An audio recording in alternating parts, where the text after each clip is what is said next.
in the future. I mean, more and more. Jeanette, we'll have to interrupt you there. Let's take you live to Southwark Crown Court, where the jury has returned its verdict in the Gary Glitter trial. Enda Brady is there. Enda. Well, breaking news here at Southwark Crown Court. I can tell you that Gary Glitter has been found guilty of a string of historical child sex charges dating all the way back to 1975. He is sitting in the dock inside Court 1. I'm told he has been shaking his head from side to side and muttering to himself as the foreman of the jury has delivered damning verdicts, really, against Gary Glitter. Guilty on one charge of attempted rape, guilty of 5 indecent assaults, guilty of sexual intercourse with a girl under the age of 13. He's sitting in court and he has been listening as the jury have returned guilty verdict after guilty verdict. Now, these charges relate to a time period 1975 to 1980. Glitter is being prosecuted under his real name of Paul Francis Gadd. He is 70 years old now.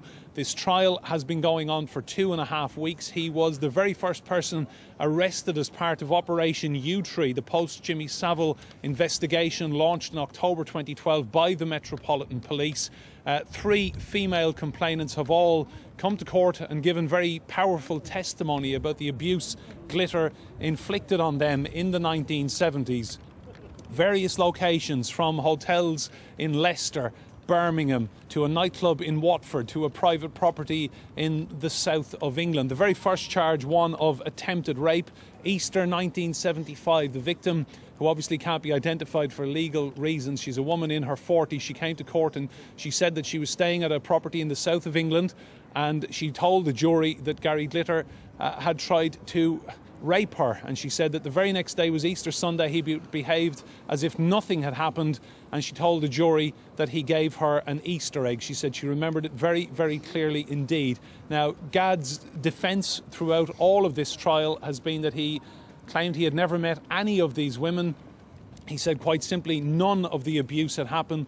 On cross-examination by John Price QC, the prosecuting counsel, Glitter broke down in tears, and he said that various different allegations, his conviction in 1997 for having 4,000 child porn images on his computer, he said that had destroyed his life. He wept in court, he sobbed, he wailed. He even called for the end of internet pornography of children, as he termed it. But quite clearly, the jury has not believed a word he has said here over the past 2.5 weeks. These are indeed damning verdicts against Gary Glitter, and that one charge of having sexual intercourse with a child under the age of 13, that carries a potential life sentence. He's almost 71 years of age now, so Gary Glitter could die in prison. And Gary Glitter had previous convictions for having child pornography on his computer. Yes, he had. So that was 1997. He took a computer to PC World in Bristol, and an engineer working there found very disturbing images. 4,000 in total the police recovered off that computer after they received the tip-off from that PC World employee. There was a court case, and he faced 54 charges. Now, he went to prison. He was sentenced to 4 months for possession of indecent images. He served 2 months. Upon being freed from prison, he spoke to reporters outside the jail, and he said that he wanted to get on with his life, and he said he was sorry for what he had done. But for Gary Glitter, getting on with his life meant going abroad and abusing children. We can now, of course, tell you that he was convicted in Vietnam in 2005 of very serious abuse offences against young children there. He served nearly 3 years in prison, of course, in Vietnam. There had been allegations against him in Cambodia as well the year before. He was deported from that country. He went to Vietnam and he abused young children there. The jury were not told about anything he had done in the Far East, of course, but it was he who acknowledged what he had done in 1997 with those abuse images on his computer. His version of events was that he was a man who was under immense pressure, financially, emotionally, with relationship difficulties, and creatively with people wanting more new material from him. He said he was drinking, he said he was taking drugs. He even told the court that he had been abused as a child by himself, and that basically he was trying to understand his own feelings, and that was why he had downloaded some 4,000 images onto his computer. He wept openly in court when he was talking about that conviction, and he said that it had destroyed his life, and he said that he was very, very sorry, but he had accepted his responsibility back then. The jury bought none of it, looking at those verdicts coming in, very serious verdicts against Gary Glitter. It's 4 o'clock. You're watching Sky News. Breaking news in the past few minutes. The disgraced former pop star and convicted paedophile Gary Glitter has been found guilty of a string of new child sex offences. Enda Brady is at Southwark Crown Court for us. Enda, take us through what he's been found guilty of. Well, drama inside Court 1 in the past few moments. The jury have now come back in with verdicts on all of those charges. There were 9 charges in total against Gary Glitter. He is being tried under his real name of Paul Francis Gadd. He has been sitting in the dock, shaking his head from side to side and muttering to himself as guilty verdict after guilty verdict has been returned here at Southwark Crown Court. Guilty of the attempted rape of a child under the age of 10. Guilty of 5 indecent assaults, guilty of sex with a child under the age of 13.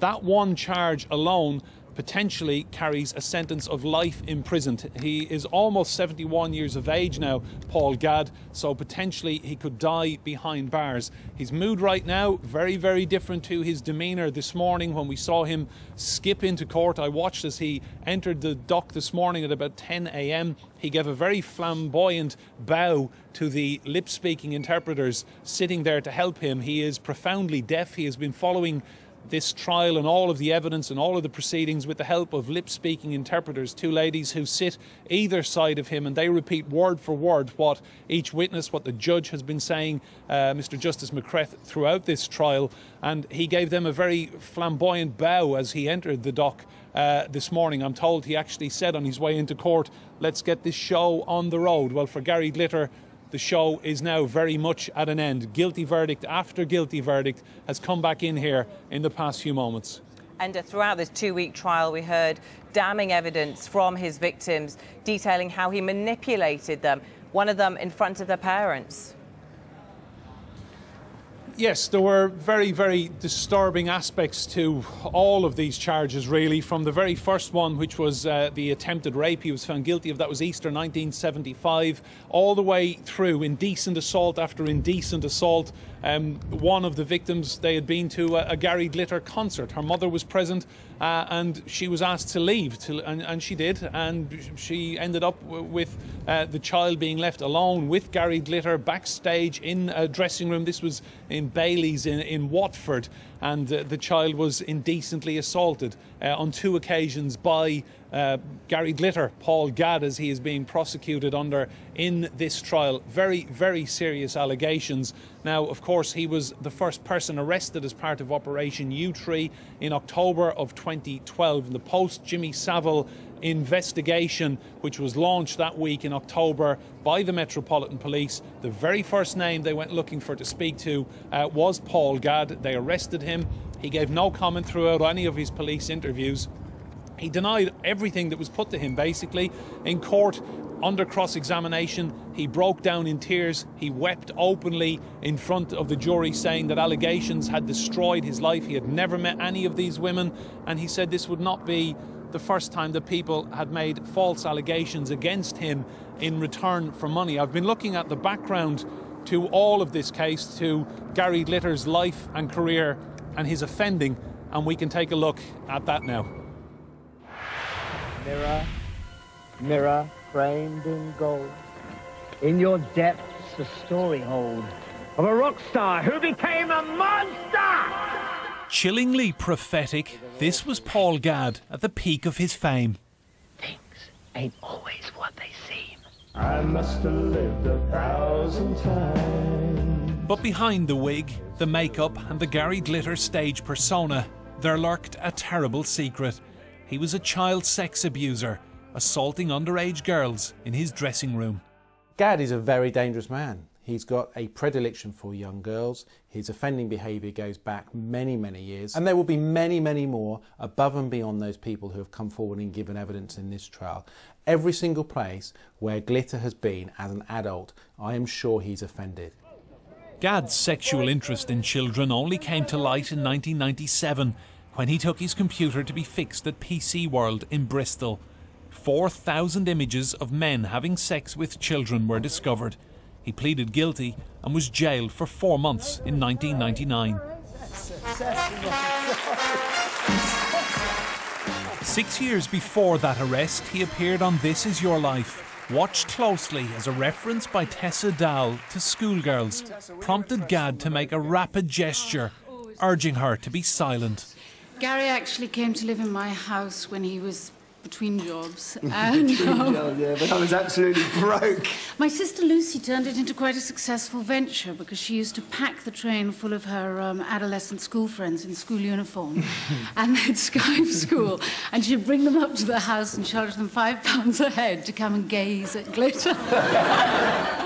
This was him leaving prison in 2000. I want to put it all behind me.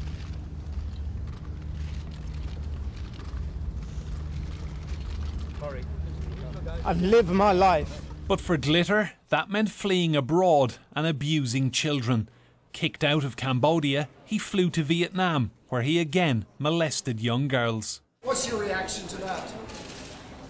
Unbelievable. Are you sorry for what you've done? No, I'm not. I haven't done anything. I'm innocent. You've been found guilty. You've been found I guilty. am innocent. It's a conspiracy. Right in the front, guys. Right in the front, by you know who. His Vietnamese lawyer spared him from child rape charges, punishable by firing squad, by paying his victims £1,000. If I met him, I would beat him. I'm very sad because my daughter is too young and I'm ashamed of what she did. I almost died after what happened. Thank you. Thank you. Is there anything you would want to say? Gad spent almost 3 years in jail in Vietnam and was once more deported, this time back to Britain. In 2012, he became the first person to be arrested by Operation Yewtree detectives, the abuse investigation sparked by the Jimmy Savile revelations. There's been criticism off the back of Savile and the creation of Operation Yewtree that it hasn't been effective, it's been a witch hunt, it's gone after the wrong type of people. Well, those people need to shut up, because the reality is that we now have Max Clifford in jail, we have Rolf Harris in jail, we have a number of other people who have been through prosecutions and other ones that are pending. And we are in a position now where those people who had the highest profile, those people who were allowed to get away with offending behaviour for a very long time, have been brought to justice. Paul Gad now faces another prison sentence, the latest celebrity sex offender caught as part of Operation Yewtree. Enda Brady, Sky News. Let's go back to Enda at Southern Crown Court. As you said, he now faces a prison sentence. When will we hear what that sentence is? Just a little bit more information, just hearing from Mr Justice McCreth inside Court 1. He intends to sentence Paul Gad, also known as Gary Glitter, on February 27th. He potentially faces the rest of his life in prison, and I'm just hearing that bail has now been withdrawn. So every evening throughout the trial, he has been free to come and go. He will not be leaving court this evening. Enda, thank you. Correspondent Sarah Campbell has the story. Glitter's image now couldn't be further from the glam rock star of the 1970s. Do you want to touch me? His back catalogue is difficult to watch and listen to, knowing what he was doing in private to girls as young as 8 years old. Now aged 70, Glitter, known in court by his real name Paul Gad, has heard those girls, now middle-aged women, describe what he did. When the jury returned their verdicts one by one, he shook his head, raised his eyebrows and mouthed no, seemingly unable to believe what he was hearing. Paul Gad has shown himself to be a sexual predator who took advantage of the star status afforded to him by targeting young girls who trusted him and were in awe of his fame. The attacks took place at the height of his success, and one of his victims said in court he was famous. Who would believe her? A second woman took the jury back to Leicester in the 1970s. There was a venue called Bailey's. She and her mother watched Gary Glitter perform here, met him backstage, and he invited them to his hotel suite. She, like the other women involved in this case, sobbed throughout much of her evidence, describing how she found herself alone here with Glitter, drinking champagne and having sexual intercourse with the man whose posters were all over her bedroom walls. He was in his 30s, she was 12. Glitter remained a household name throughout the late 70s and 80s. It wasn't until 1997 that his dark side emerged, when a computer he'd taken for repair was found to contain images of child abuse. After serving 2 months in prison, he appeared emotional and contrite. I've served my time. I want to put it all behind me. But in 2006, he was jailed again, this time in Vietnam, for molesting 2 young girls. I'm innocent. It's a conspiracy. Speaking for the first time, one of the girls, who was 11 when she was attacked, says she's still traumatised by what he did to her. He then grabbed me and dragged me into the bedroom. He did it to me. I didn't know anything at the time. He looked like a father figure. I didn't expect that he would do these things, these terrible things. Please do something so he doesn't commit these crimes again. The one and only Gary Glitter in person. Gary. 2 men connected by their celebrity and, as we now know, a desire to abuse children. It wasn't long after Jimmy Savile's dramatic fall from grace that Glitter became the first high-profile arrest by officers investigating historical sexual abuse. Tonight, he's in custody and the police are looking into further allegations against him. Glitter's final years may well be spent behind bars. Sarah Campbell, BBC News, Southwark Crown Court. Going to leave that report there, take you live to Southwark Crown Court, hearing now from Detective Chief Inspector Mike Orchard from Operation U-Tree after Gary Glitter was found guilty of a string of sex offences. Who trusted him and were in awe of his fame. His lack of remorse and defence that the victims were lying makes his crimes all the more indefensible. I am pleased that the jury were able to see through this. I would like to commend the bravery of the victims for coming forward.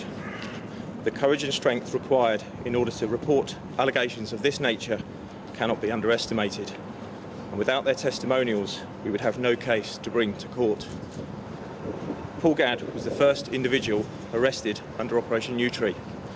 This goes to highlight the complexities involved in dealing with offences of this nature and our determination to pursue all lines of inquiry and, wherever possible, present these cases before the courts. Thank you. Brief statement there from Detective Chief Inspector Mike Orchard from Operation U-Tree, talking there about the lack of remorse that Gary Glitter showed. The 70-year-old pop star, whose real name is Paul Gadd, said that lack of remorse made his crimes even worse. He commended the bravery of the victims for coming forward, thanked them for their participation in this trial. Gary Glitter found guilty within the past hour of 6 charges of sex acts against children dating back to 1975 to 1980. This is Sky News with Andrew Wilson. Very good evening to you. Gary Glitter's tonight been found guilty of a string of historical sex offences against young girls. The 70-year-old was convicted of 1 count of attempted rape, 4 indecent assaults and having sex with a girl under the age of 13. As he was taken down to the police cells, he blew a kiss to the courtroom after the judge warned he'll be kept behind bars until he's sentenced later this month. Well, within the last few minutes, police have just released this image of him, believed to show him leaving court. We'll be live at Southwark Crown Court in just a moment, but first, Sky's Enda Brady has tonight's main report. This was Gary Glitter arriving at Southwark Crown Court a few hours before the jury returned damning guilty verdicts against him. He was prosecuted under his real name.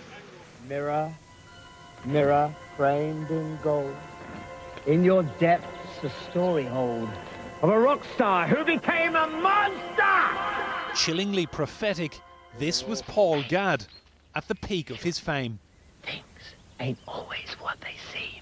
I must have lived 1,000 times. But behind the wig, the makeup and the Gary Glitter stage persona, there lurked a terrible secret. He was a child sex abuser, assaulting underage girls in his dressing room. Gadd is a very dangerous man. He's got a predilection for young girls. His offending behaviour goes back many, many years. And there will be many, many more above and beyond those people who have come forward and given evidence in this trial. Every single place where Glitter has been as an adult, I am sure he's offended. Gad's sexual interest in children only came to light in 1997 when he took his computer to be fixed at PC World in Bristol.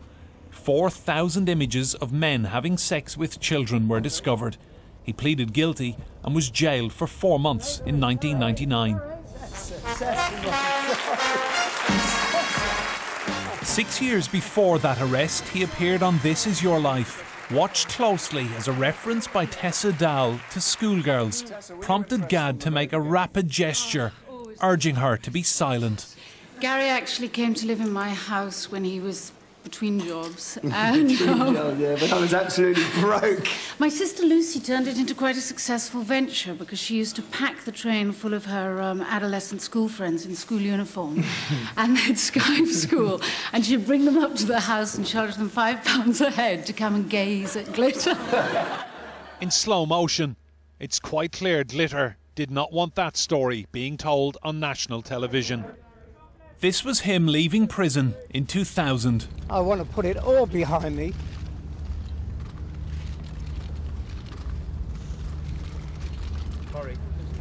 And live my life. But for Glitter, that meant fleeing abroad and abusing children.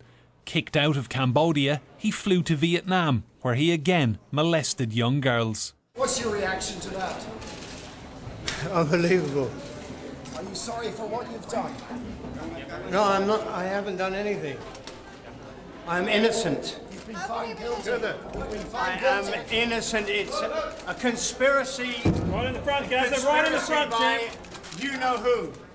His Vietnamese lawyer spared him from child rape charges, punishable by firing squad, by paying his victims £1,000. Thank you. Okay. Thank you. Is there anything you would want to say? Gad spent almost 3 years in jail in Vietnam and was once more deported, this time back to Britain. In 2012, he became the first person to be arrested by Operation Yewtree detectives, the abuse investigation sparked by the Jimmy Savile revelations. Outside court, detectives who investigated Gad gave this reaction. Paul Gad has shown himself to be a sexual predator who took advantage of the star status afforded to him by targeting young girls who trusted him and were in awe of his fame. His lack of remorse in defence that the victims were lying makes his crimes all the more indefensible. I am pleased that the jury were able to see through this. Gad was remanded in custody. He now faces a potential life sentence, the latest celebrity sex offender caught as part of Operation Yewtree. Enda Brady, Sky News at Southwark Crown Court. Enda's live at Southern Crown Court for us now. Enda, the end of a long, ugly trial and no bail posted ahead of sentencing. No, Gary Glitter will tonight spend his first night in prison. He will stay there until sentencing on February 27th. A prison van left Southwark Crown Court in the past few moments. Gary Glitter, Paul Francis Gad is his real name. He's almost 71 years old now. He was inside that prison van. We perhaps can see a picture taken as he was being driven away from court. He is on his way to prison right now. It was fascinating to see the change in his demeanour today. He arrived for court very, very confident. He strode into court. I watched as he entered the dock. He gave a flamboyant bow to the two lip-speaking interpreters who've been helping him hear and understand what has been going on in court. He is profoundly deaf. He gave a very flamboyant bow towards them, and he sat later on, a couple of hours later, as the jury came back in. Guilty verdict after guilty verdict came back, and he shook his head from side to side. He muttered under his breath, and as he was led down to the cells, his bail having been revoked now and withdrawn, so effectively he is in police and prison custody tonight. As he was led down, he did this kind of gesture towards the court, and he blew a kiss to the press benches, and with that he was gone straight into custody, straight into the back of that prison van. Gary Glitter will be back before Southwark Crown Court on February 27th. He faces life in prison, and at 71 years of age now, he faces the very real possibility of dying behind bars. Enda, thanks very much.